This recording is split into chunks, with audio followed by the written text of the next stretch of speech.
Ето, няколко правила ще ви кажа как да използвате климатика в тези жеги.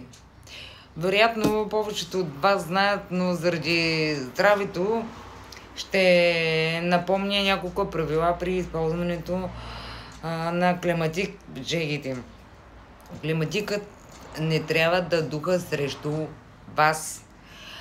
Правилото е стения климатик да инсталира над главите на седящите или спящите хора в помещението, в хола, на дивана, в спалнята, над възглавниците. И ако не е така инсталиран, трябва да се направи всичко възможно.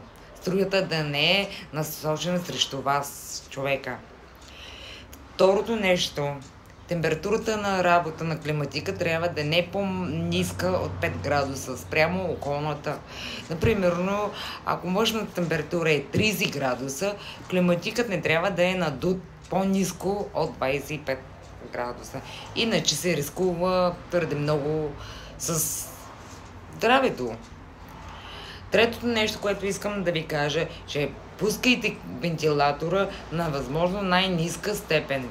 Възможни автоматични режими са, ако екорежим, режим за сън и дори режим на обезлъжняване, така наречения въздух струя. И най-слабата инверторните климатици имат автоматичен режим на вентилатора, който се засива, когато е необходимо да се охлади бързо и се забавя, когато достигне желаната температура. Това означава, че не трябва да оставяте отворени врати и прозорци дълго време.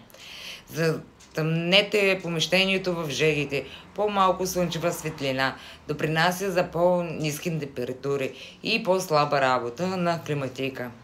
Тук въобще не идва реч за спестяване на електроенергия, а за съхраняване на здравето най-вече. Неправилното оборяване с климатик може да докара големи здравословни проблеми. От такива с кръста, през пневмония, сърдечни проблеми и много други твърде широк спектър от заболявания. Не искате да си причините това, нали? Пред лятото човек ходи леко облечен и се поти. При такава ситуация се изсива много лесно и бързо.